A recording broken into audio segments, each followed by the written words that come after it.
Today we're celebrating the 200th episode of Local Energy Rules, a podcast journey covering 10 years and everything from cooperative wind projects to antitrust law to inclusive utility financing.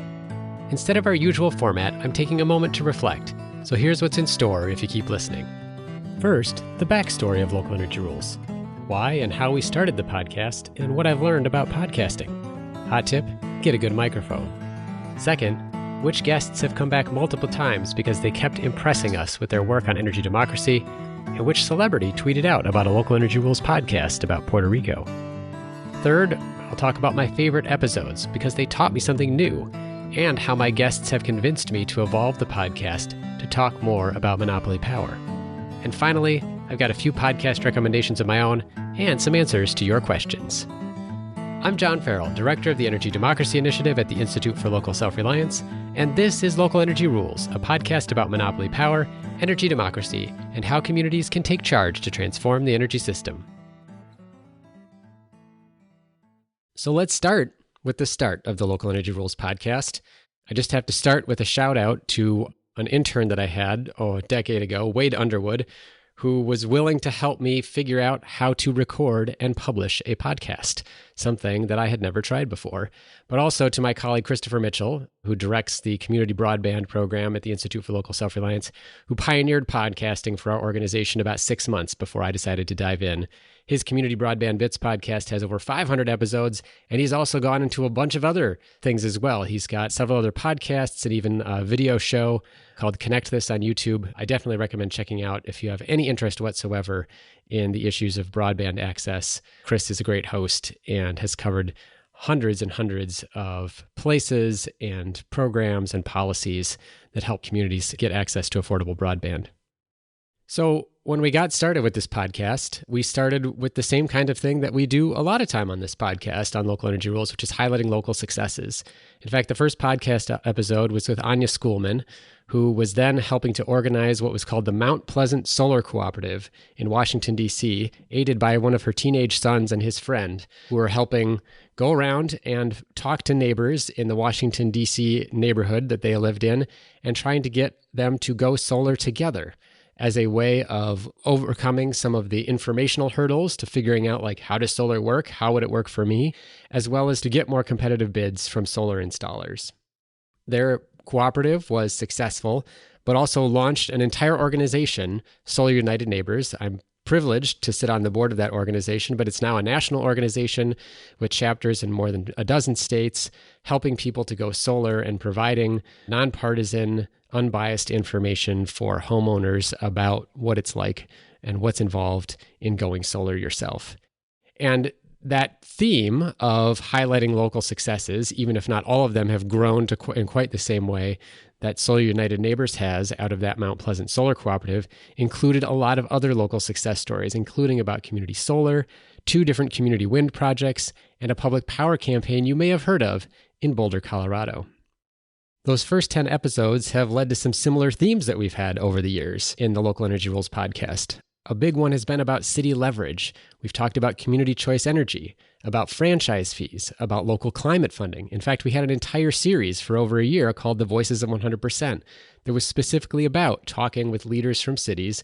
Sometimes it was mayors, sometimes it was sustainability officers, sometimes it was advocates in the community about their efforts to get their city to 100% renewable electricity.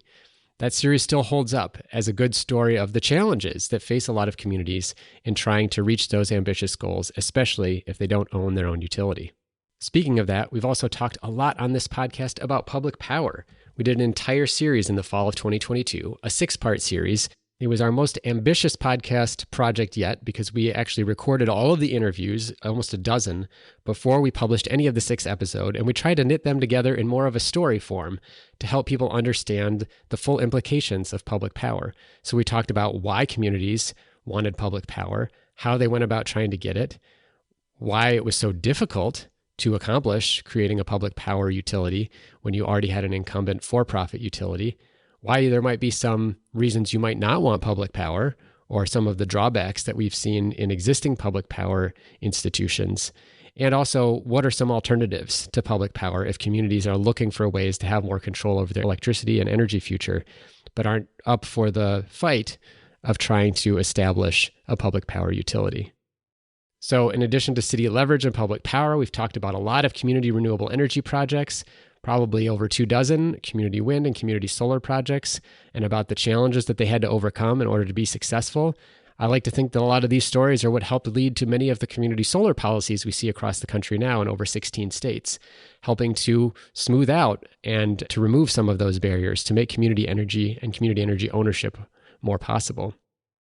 We've talked about electric vehicles with the City of Austin's utility, with Tony Seba, with Boulder County, with New Hampshire Electric Cooperative, all about how we can build out an environment from the charging infrastructure to understanding the technology, to the incentives that can be provided locally, and to the ways that electric vehicles can better integrate into our electricity system as an asset and not just as something that consumes electricity. We've talked a lot about great cooperatives, Farmers Electric in Iowa, Kit Carson in New Mexico, Kauai Island in Hawaii, Delta Montrose in Colorado, New Hampshire Electric, Midwest Energy, and Holy Cross Energy in Colorado. All of these cooperatives have lived up to their ideal of flexible, democratic, and accountable to their members more than almost any others that we've seen. And there's probably a lot that I'm missing, cooperatives that are out there doing great work that we'll have on future podcast episodes. But these are the cooperatives that help demonstrate how the rural electric cooperative model and the cooperative ownership model can really do a lot for its members and a lot around clean energy. And we've seen some of the earliest solar programs in the country. At Farmers Electric had more solar watts per capita than any utility other than those in Hawaii. We had Kauai Island on talking about how they've gotten to over 70% renewable energy on their grid. Kit Carson and Delta Montrose talked about breaking away from their generation and transmission cooperative and restoring more of that local self-determination that cooperatives have so often wanted. New Hampshire Electric came on to talk about their vehicle-to-grid or transactive energy rate that's going to allow their customers to sell power back to the utility. And Midwest Energy was on to talk about inclusive utility financing and ways that utilities can help treat energy efficiency improvements on customer property as a utility asset, as something that they can invest in to lower bills for everybody. And we've also had great cooperatives that aren't rural electric cooperatives, like the People-Powered Solar Co-op, Co-op Power, and Cooperative Energy Futures come on and talk about benefits of cooperative ownership. You've probably also heard about that in the report that we've published called Advantage Local, where we go in chapter and verse on all of the social and economic and environmental benefits of cooperative ownership of clean energy. And these folks came on to talk about it and give us specific case studies of why it is that clean energy ownership is so important. So we've had a lot of great themes over the years. I'll focus on cities, on community energy, electric vehicles, and cooperatives. In addition to having these wonderful themes and a lot of learning that I've done, and I'll talk a little bit more later about some of the podcasts that have really taught me the most about the work that I do around energy democracy, I've also learned a lot about podcasting. I've learned how important it is to have a good audio setup. In fact, the first dozen or so episodes, unfortunately, were recorded with what I like to call the blue snowball. In fact, if you Google that, you'll actually get a picture of what this microphone looks like.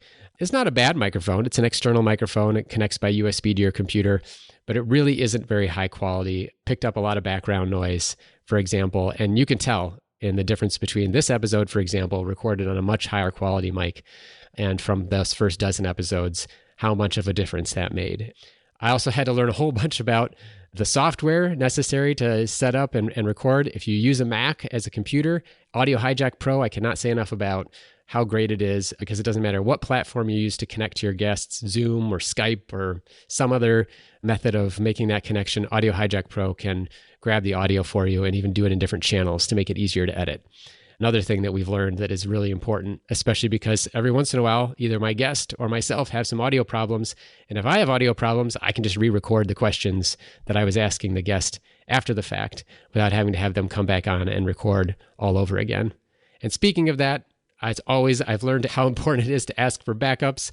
My apologies still to Mary Leslie of the Los Angeles Business Council, who did a wonderful interview with me in the early years, probably in like 2015, about feed-in tariffs. We lost that entire episode because either I forgot to hit record or my recording software wasn't working and I hadn't asked her to record a backup. So now I do, as a matter of course. We've never had to use the backup, but we do go through that effort of making sure that we have one.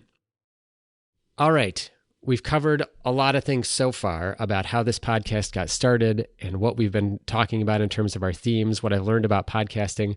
I want to just do a shout out really quick to some of the repeats, some folks or some entities that have been represented multiple times on this podcast.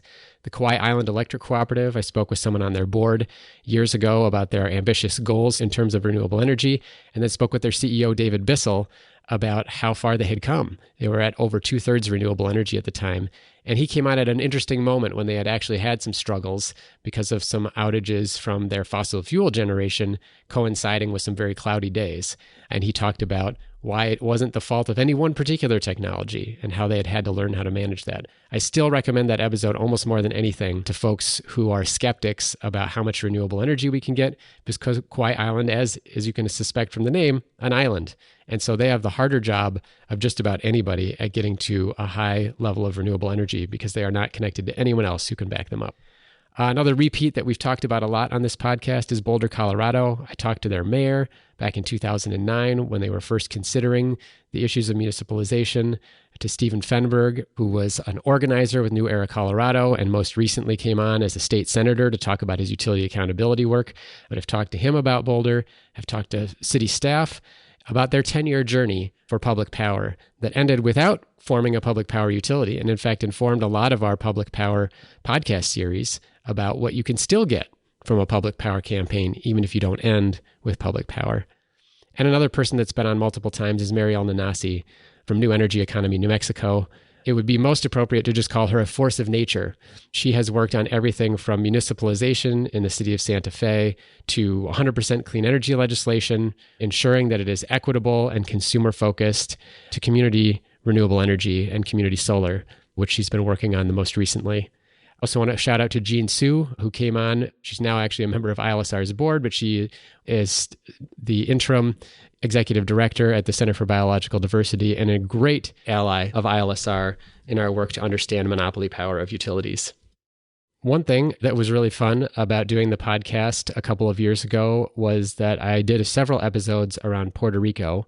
I was invited to speak on the island about distributed energy at a conference shortly after Hurricane Maria, and it inspired me to talk to some other folks on the island to learn more about what they were doing and how they were organizing to make their grid more resilient and more democratic and more in service of the needs of the average Puerto Rican resident.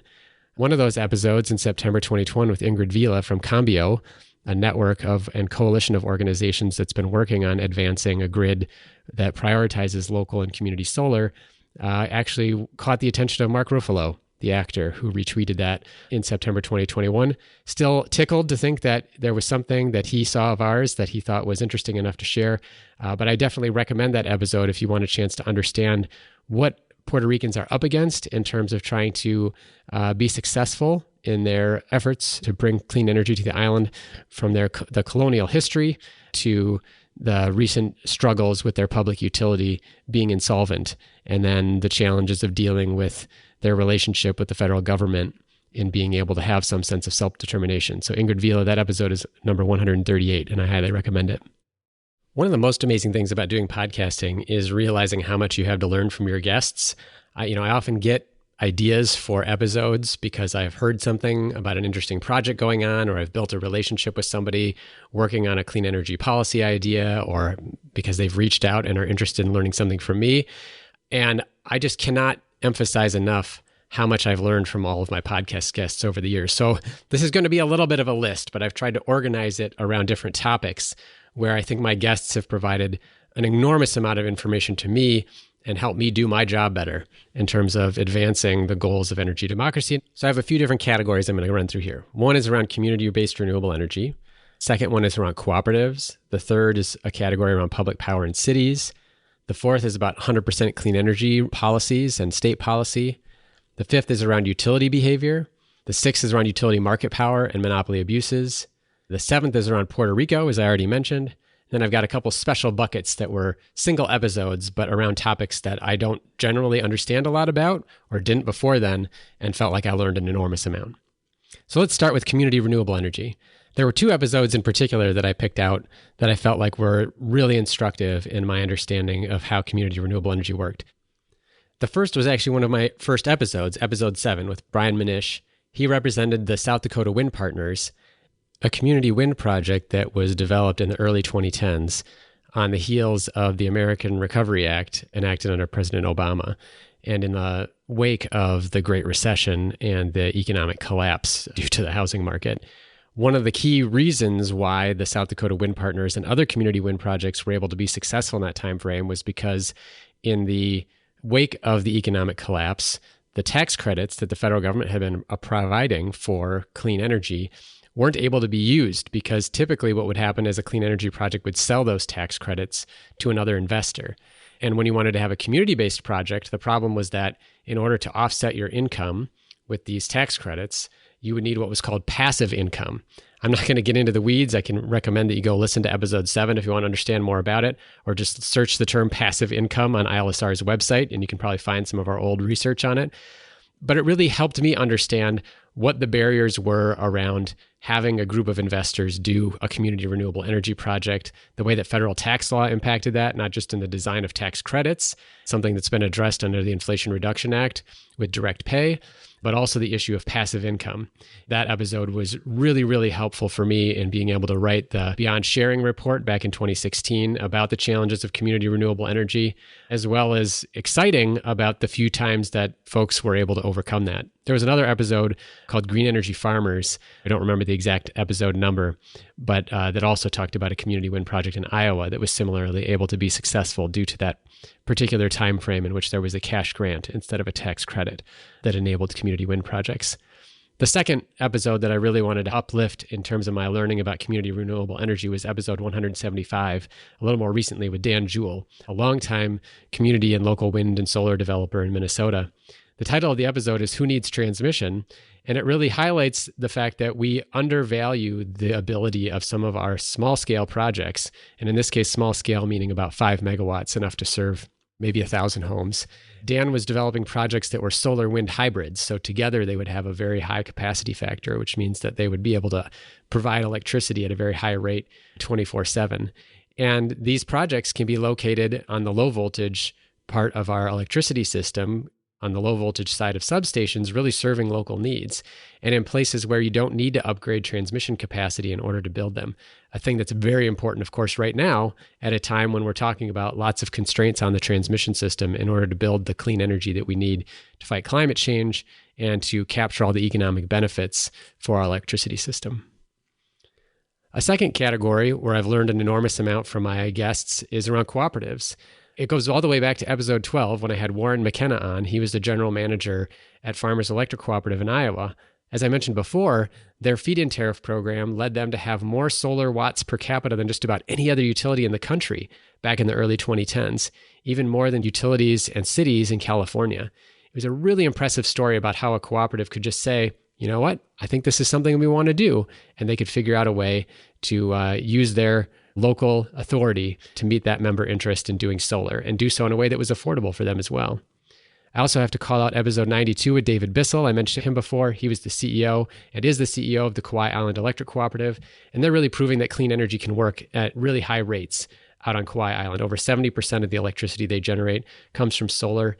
They can't do wind power because of issues with migratory birds, which is a real shame for them because they have trade winds that come through Hawaii that would be very useful for them to tap. So they've had to be very creative in figuring out how to make it work, and they have. In a way, I think that provides lessons for utilities everywhere because Kauai Island is more isolated than most utilities in its ability to get to clean energy future. And the final one that I want to call out, although there are probably more, honestly, that have taught me a lot, was episode 182 with Brian Kallman.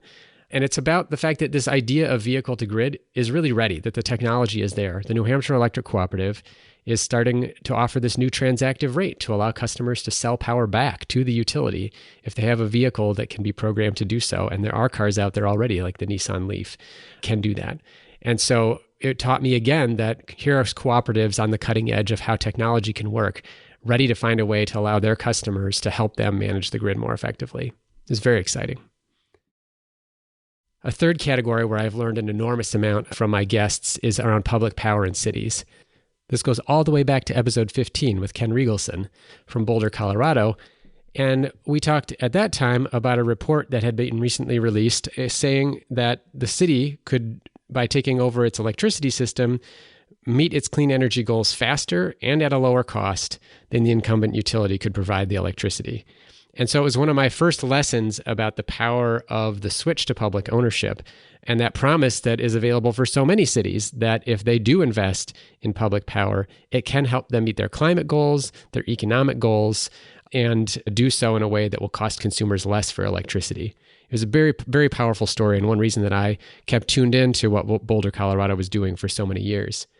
Episode 87 with Kate Harrison, a city council member from Berkeley, California, taught me how cities could fight the gas company, as they were one of the first cities in the country to say that there would be no more new gas hookups for properties in the city, as a way to signal that it was time to move to electricity, a cleaner source for heating and cooling homes, for cooking, for water heating, for all the other services.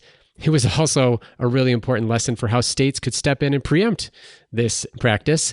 Our community power map shows that something like 15 to 20 states now have preempted cities from making this similar kind of policy decision, many of them without ever having a city in their state take this action, but having just seen what Berkeley did and being informed by ALEC or one of the other conservative networks of policymaking, stepped out in front and tried to prevent their cities from making those choices for their citizens. I also then want to call out episodes 119 and 120, where I spoke with leaders from Portland, Oregon, and Seattle, Washington, about how cities can make big investments in their climate future. Both cities were very interested in dramatically increasing the amount of money that they were able to invest in community-based solutions to the climate crisis in a way that was more equitable and addressed historic harms, especially to communities of color, to low-income communities.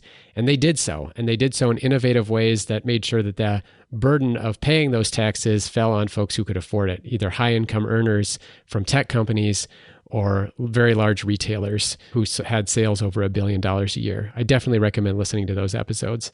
It's also a lesson in preemption, as I believe Oregon state government promptly preempted any other city from following Portland and providing a similar kind of funding mechanism.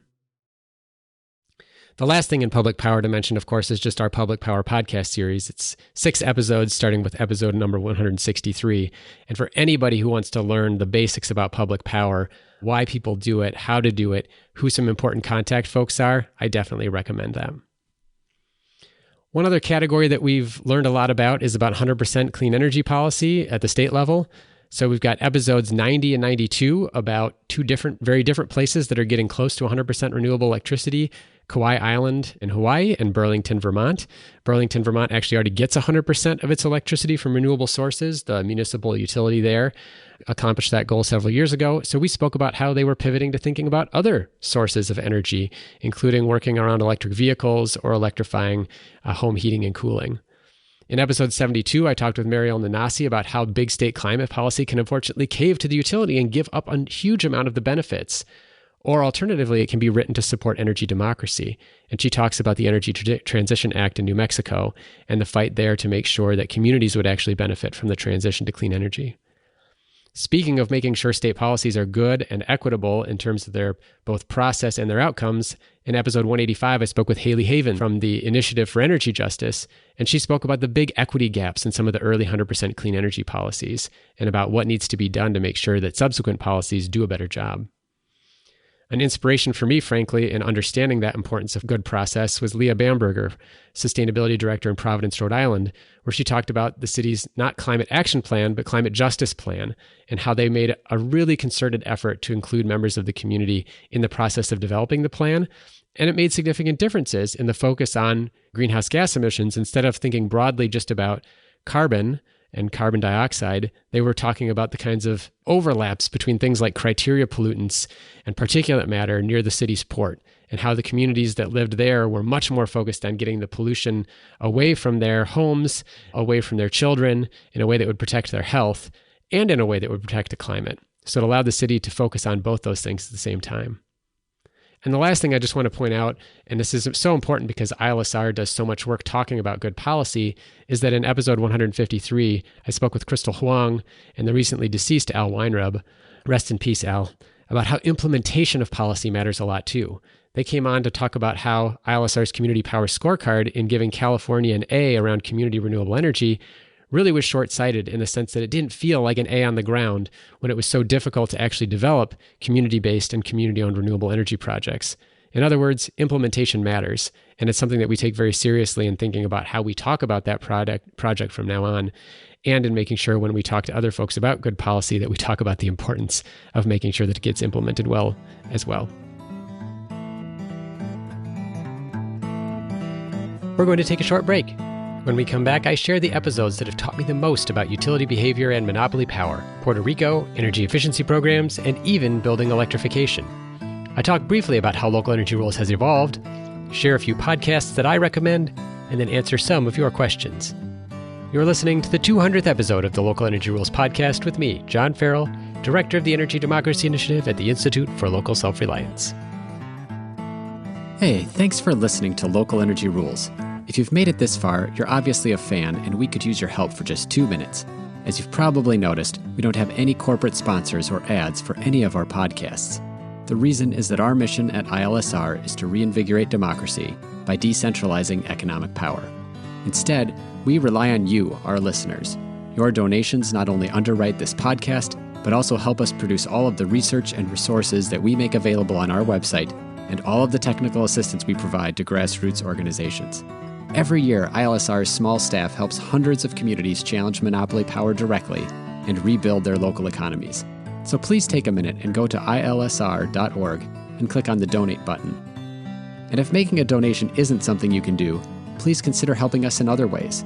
You can help other folks find this podcast by telling them about it, or by giving it a review on iTunes, Stitcher, or wherever you get your podcasts.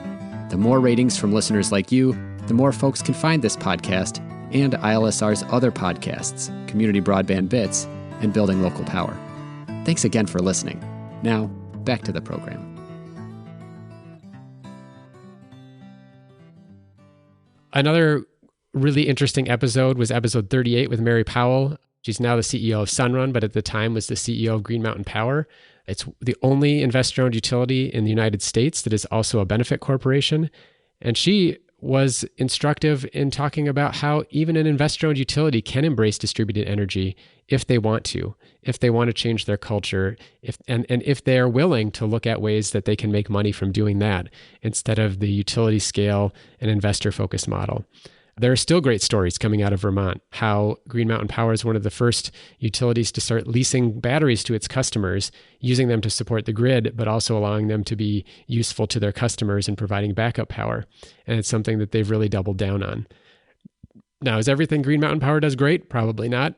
But it was really instructive to talk to Mary Powell at the time she was there about how not every investor-owned utility has to resist this transition to distributed renewable energy, as they so often do, warned by their trade organization, Edison Electric Institute. There's probably no topic that has been more important and instructive to me in the evolution of my work at the Institute and in the work that we're doing now than the guests who came on to talk about utility market power and monopoly abuses. It was probably kicked off around episode 69 when I had Bill Schnell on. He was from Grand Rapids, Minnesota, and talking about the David versus Goliath fight that every community faces if they want to do something that their electric utility does not want to do. It was particularly interesting because Grand Rapids owns its own utility. It has a city-owned distribution utility, but in this case, it was the bigger utility, the for-profit utility, that sold the electricity to the city of Grand Rapids that objected when their city wanted to do a community solar project with battery storage. And they were facing down how the utility was resisting and, in fact, using their lawyers and their litigation power to sort of beat down the city's efforts to do community renewable energy. I think they eventually reached a compromise, but it was a really important lesson about how even when you own the local utility, you may be beholden to a larger utility under some contract to buy power, something that's also been true of cooperatives. And it really highlighted the importance of not only having that local control, but having some flexibility around your decision making. Another episode that was a big point of learning for me about market power and monopoly was episode 109 with Scott Hempling, about how utilities are unfairly profiting from their public franchise when they merge. So Scott has written an amazing book, which I highly recommend, that assesses the situation with utility mergers over the past couple of decades and how so many investor-owned utilities have merged together to become these big multi-state or even multinational conglomerates. And what he points out is that the real value in these merging entities, the real value that they're trading on in the merger is the fact that they have this publicly granted monopoly. And that without those guarantee of those customers, these mergers and these businesses really don't have much value. But they're essentially trading on that public value for private profit. Another episode that was really instructional for me was episode 126 with Cisco DeVries from Ohm Connect, talking about the large and equitable potential of virtual power plants, the work that Ohm Connect does, aggregating customers together, reducing their bills, and then reducing bills for all electric customers by providing services like demand response and energy efficiency. And he also talked about how market barriers lock out this kind of business in most states. In fact, there's only 2 states, California and Texas, where they're currently able to do business.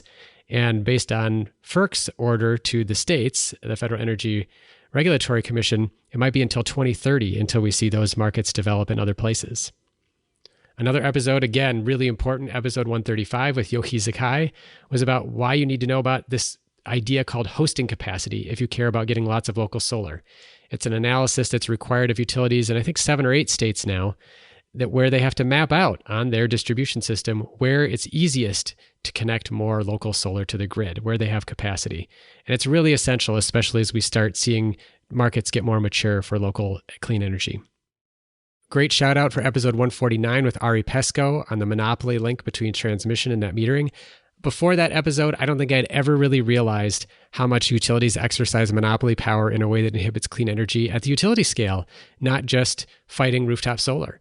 And what he has uncovered in his research, he has 2 amazing papers that he's written on what he calls the utility transmission syndicate, is that utilities exercise market power and political power over the transmission planning process in a way that it's curtailing our ability to do clean energy because they prioritize owning the transmission lines over building ones for regional interconnection that would support more wind and solar development. I have to celebrate Jean Su, who's been on the podcast twice from the Center for Biological Diversity, episode 136 and episode 152. She opened my eyes to the idea that federal antitrust policy could potentially be brought to bear on utilities for acting in anti-competitive ways. In episode 155, I talked to Michael Murray from Mission Data, and he taught me about the danger that we have in letting utilities control all the data about the electricity system and how hard it is for customers to even get access to their own data, much less being able to share that with a third party that might be able to offer them some services to reduce their energy bill and even reduce their energy bill in ways that benefits the entire electric grid. A couple more things that I've learned about market power and monopoly power. A couple more episodes. Episode 177 with David Gall and Justin Baca. We talked about the lack of data that most state utility commissions have around interconnection costs and timelines of the utilities that oversee this really key process in the markets for distributed energy. They wrote a letter to the Energy Information Administration at the federal level requesting that they collect this data on their annual surveys of distribution utilities. They declined to do so for now, but there's still hope that they will in the near future. And it would be essential to give utility regulators the ability to properly oversee the interconnection markets in each state and how their utilities are handling the really important and crucial aspect of allowing distributed projects to connect to the grid. And speaking of that, episode 188 with Mari Hernandez from the Interstate Renewable Energy Council about their Freeing the Grid report is all about interconnection and about this crucial step. Whereas David and Justin talked about the information that we have about it, Mari and IREC talk about the rules. How do we set good rules to make sure that there is fair and non-discriminatory access to the energy system for people to be able to connect their clean energy projects? Just a few more episodes I want to share about where I learned so much. Episodes 77, 78, and 138 were about Puerto Rico. And I spoke with Marcel Castro-Citrice and Ingrid Vila and learned about how a colonial past still haunts this American island grid and how local solar and storage could be the answer. Puerto Rico has just suffered over and over and over again throughout its history because of its unique status of having American citizens in a territory that don't have federal representation. They still pay taxes and they don't get all the benefits. And there are so many reasons they are continuing to suffer from trying to recover from Hurricane Maria many years ago. The last 2 episodes are just shout outs for things that were a little bit of a tangent, but also I thought really enlightening information about how the energy system works. Episode 122 is with Marty Frank, who's a program evaluator for energy efficiency programs. And she talked about how we do completely go about backwards doing incentives for energy efficient appliances. That instead of doing rebates that people get after the fact, we need to lower the price of the things that are the most energy efficient at the point of sale, because half of Americans simply buy the cheapest refrigerator or washer or dryer that's on the floor at the store at the time because they can't afford anything more. And that cheapest appliance had better be the energy efficient one. The last thing is episode 178 about building electrification. It was a great conversation with Nate Adams and Steve Pantano. Nate is with HVAC 2.0. Steve is with Rewiring America. And it was generated by a debate on Twitter between the two of them about the costs of electrification. And we really got into the weeds about what is it that needs to happen to change? How do we change the issue with contractors being that point of contact with customers and many of them having the wrong idea about how electrification works? What do we do to make sure customers have the right ideas about how much it's going to cost and what their expectations should be? It was a fascinating conversation. I'll just sum up to say that I have learned so much from doing this podcast, and it's one of the pleasures of doing it, is that bringing on guests to talk about these issues has really been educational for me, and I hope for you as a listener. One of the things that I wanted to share about the podcast and its evolution, and why so many of these recent episodes that I was just talking about are about market power and monopoly abuses, is that I realized after some of our early episodes that too many of the amazing community clean energy stories were one-offs. South Dakota Wind Partners, University Park Solar, Monadnock Food Co-op. There'd be this one really great story of like, oh, this community came together and was able to collectively own these wind turbines or this community or these solar panels, but it was hard to replicate. And the circumstances of their success were often like, oh, there was this one grant, or there was this, limited time federal incentive, or, oh, we had free legal support because two of the people who were part of the project team were attorneys in their day jobs and were able to give us pro bono assistance in terms of developing the projects. And it became clearer and clearer that there are systematic and systemic barriers to these community and local energy projects. And that became the priority for our work, is investigating how do we identify those barriers and how do we overcome them. I want to wrap up with just two things. One is a shout out to some other podcasts that I like and have learned a lot from. And then the last thing is I sent out an Ask Me Anything to our email list on social media to see if people had any questions just in general that I could answer. And I'm going to take a stab at the mailbag here and see if I can, in fact, answer these Ask Me Anythings or not. So first, though, the podcast that I've really enjoyed listening to that I highly recommend, there are links on the show page. There's the Just Solutions podcast with Eiko Schaefer that really drills down into what are the clean energy policies and practices that are getting equitable outcomes. There's the Energy Transition Show, which is one of the deepest and most informative dives with Chris Nelder.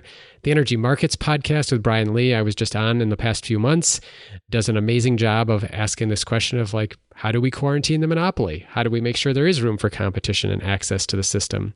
And then finally, Volts with David Roberts. I've followed David's writing since back at his days at Grist, then at Vox, and in all of his evolutions. And I just think his cogent analysis, not only of clean energy, where he does such a great job of bringing on guests to explain how the system works, but his analysis of the political economy and how people make decisions and the politics of clean energy.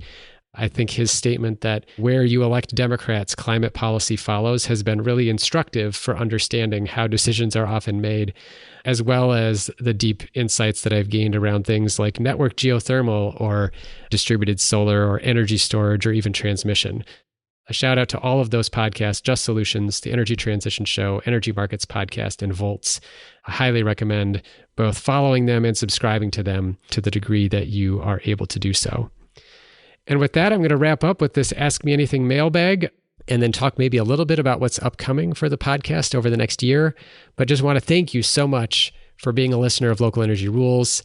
We really can't say enough how flattered I am that when I meet people for the first time and they say, oh my gosh, I recognize your voice, what a treat it is. But also particularly because they'll say, I learned so much from your podcast. And that is definitely part of what we are hoping for, is this opportunity to share what I have learned over 17 years in doing this work. So let's go to the mailbag and see what people are curious about when I offered them to ask me anything. Question number 1 from Leatra Harper. How do we stop the big utility lobbyists and interests from penalizing distributed generation? I think this starts at the level of organizing. You need to organize. You need to educate people about how the energy system works and why this matters. and what incentives the utilities have. And then you have to strategize and figure out a way that you can oppose that problem. So Leatra is involved in a lawsuit against Bowling Green, Ohio utilities for their changes to policy to fight distributed generation. You can look for legislation. You can advocate at a Public Utilities Commission. There are lots of places where you can take those arguments and try to figure out how to change them.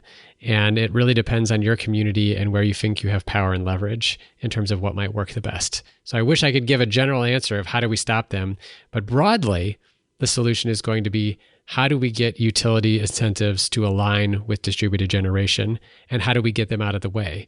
And this is part of research that I will be publishing soon on investor-owned monopoly utilities, but I think this is twofold. One is removing the control that the utility has over the distribution system so it can't impose and block its competitors.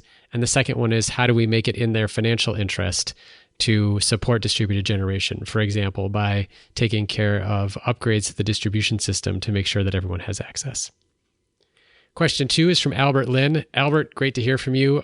Love the work of you and others on utility return on equity, which is what your question is about. How do we get advocates and interveners at public utilities commissions to pay attention to how high the return on equity is that is being awarded to utilities by state commissions, and how it creates a huge incentive to stay the course in terms of investing in large fixed assets like giant power plants and transmission lines? Number one, I'd say I've got a new report coming out here very soon on utility monopoly power, and it does address this, and in fact references some of the work that Albert, you first shared with me about this problem. The second thing I just want to highlight is you can fight back. There's a great example in Minnesota recently with a rate case involving Xcel Energy, where advocates successfully argued that the utility's rate of return needed to be reduced by a percentage point in order to better account for the actual risk and reward calculus that there is for making investments in large infrastructure when you're a monopoly and can recover those costs from captive customers. It's not enough. And in fact, the evidence suggests that anywhere from $2 to $20 billion a year is overbilled to utility customers across the country because we overpay utilities for their capital. And yet it is a fight that we need to have. Question 3 here is from Doug Jones in Minneapolis, where he asks, does it make sense to have a mechanism to add solar panels to an existing solar installation when your energy needs increase, such as if you buy an EV or maybe get a heat pump? And I would say, yeah, of course, it makes a lot of sense to do that. The policy, unfortunately, is really against that. In fact, I don't even know how you would go about that process with the utility company, because when you sign up to do interconnection and for net metering or to get an incentive, it's usually for a project of a certain size. And I remember I've actually asked my solar installer, because I have panels on my roof, about doing that. And he said that it would be very difficult. And I think most likely it would be treated as a separate installation. So I think we do need new policy, new interconnection rules to make it clear that people should be able to add panels to their installations. One thing that would also be helpful, though, is if we remove any artificial limitations on how much solar somebody can put on their house. Right now, it's often indexed to how much electricity is used, or has been used over the past 12 months. And we should remove those restrictions and allow people to put as much solar on their building as they can, recognizing that that energy load will be rising over time, if not in that particular building, then in that neighborhood or in that community as we electrify everything. Our next question is from Matt Roberts, a former Local Energy Rules guest with the Sustainable Ohio Public Energy Council. He has a few questions, and I'll try to tackle them all. Number one, is it worthwhile for communities to buy their portion of the distribution grid from an investor-owned utility company? There's sort of two questions baked into that. Financially, absolutely. Already, the utility recovers all the costs from its captive customers of owning the distribution system, and if you want to make choices about the distribution grid, owning it is a great way to do that. However, the process of buying out that utility is often extraordinarily challenging and time-consuming. See our episodes about Boulder, Colorado, or about the recent fight in Maine over public ownership. The utility does not want to sell, and they fight back very hard, and so just be prepared for that challenge. Matt's second question is there a success story for solving the split incentive dilemma and making energy efficiency improvements, especially in high rental communities? So this is the incentive where maybe the building owner doesn't pay the utility bill, the renters do, but the renters then don't have permission or the decision-making authority to make improvements that would reduce their energy bills. I would definitely recommend the last episode of Local Energy Rules, number 199, with Matt Flaherty, which is going to cover exactly that issue with inclusive utility financing. Third question from Matt, and the last one I will address: should local and state governments procure materials as a way to reduce costs for constituents? Should they also work to streamline permitting?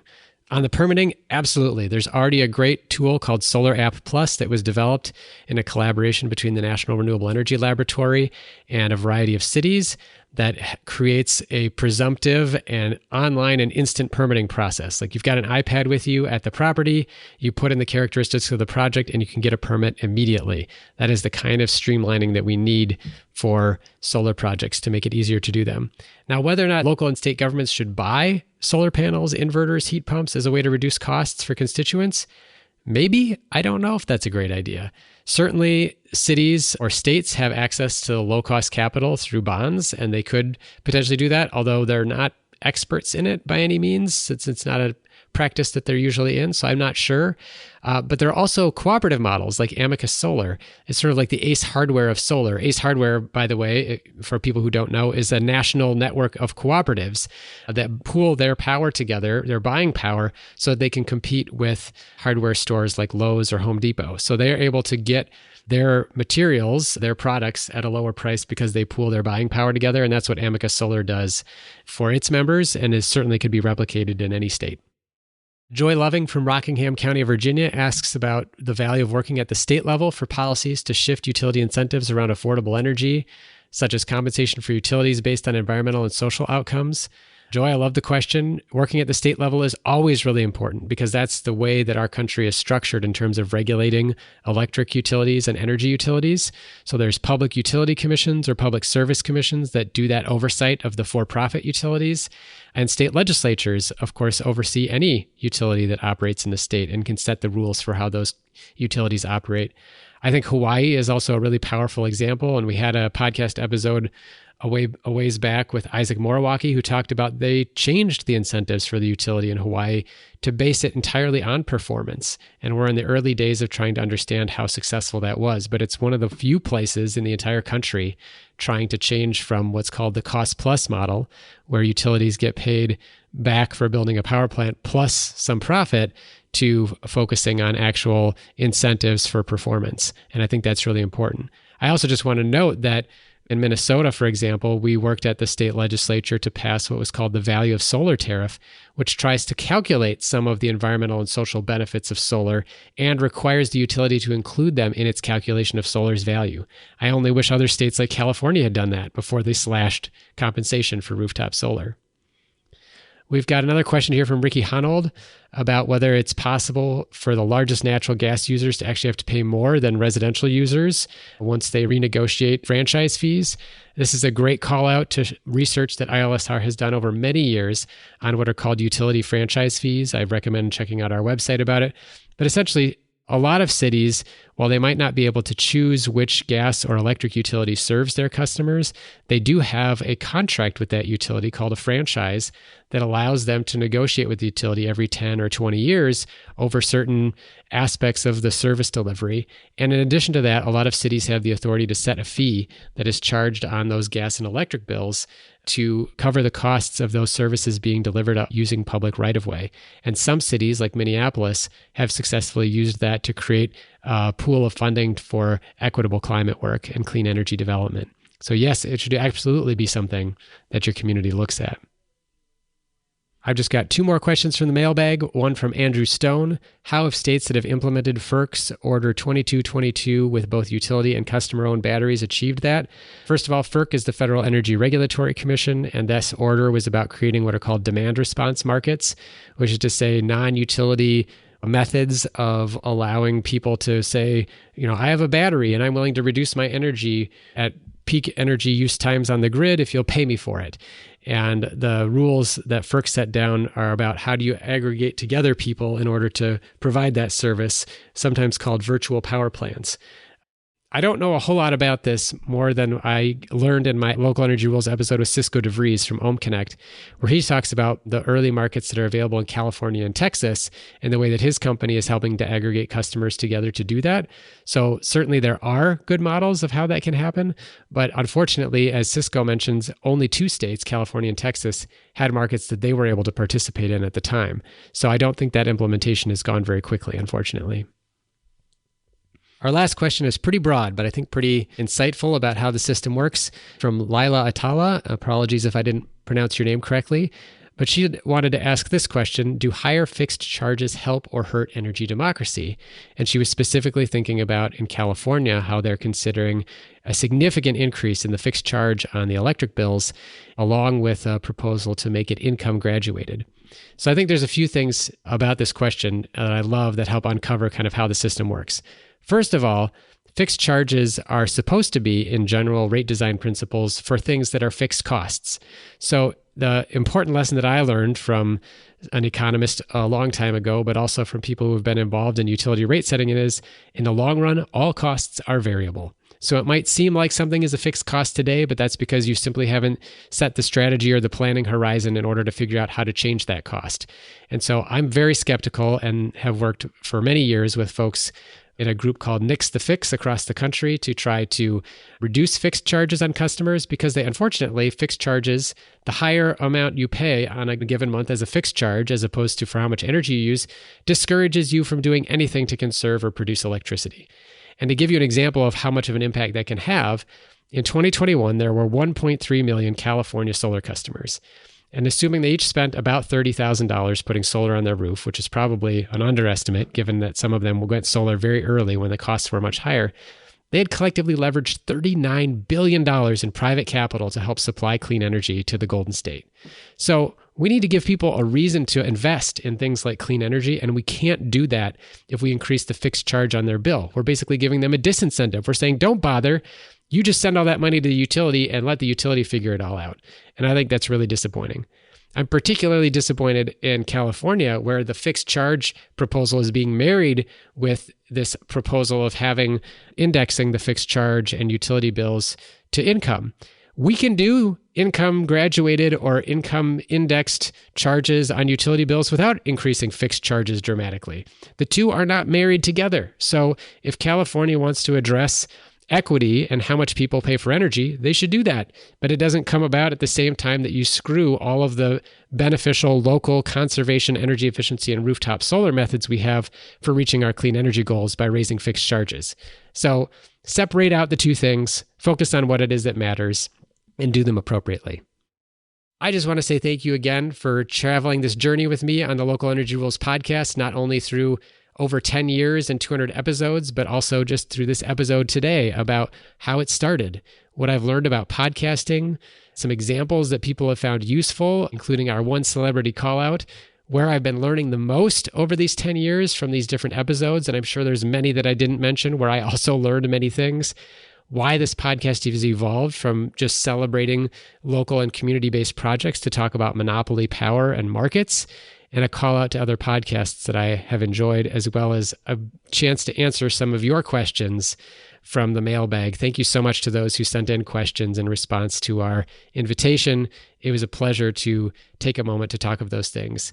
And as always, keep your energy local, and thanks for listening. Thank you so much for listening to this episode of Local Energy Rules, and a look back at 200 episodes, the podcast's evolution, and a chance to answer some of your burning questions. Look for links to the many Local Energy Rules episodes I mentioned on the show page, where you'll also be able to find links to the podcasts I've recommended. And thanks for joining me on this journey to learn more about energy democracy and monopoly power. Local Energy Rules is produced by myself and Maria McCoy, with editing provided by audio engineer Drew Birschbach. Tune back into Local Energy Rules every 2 weeks to hear how we can take on concentrated power to transform the energy system. Until next time, keep your energy local, and thanks for listening.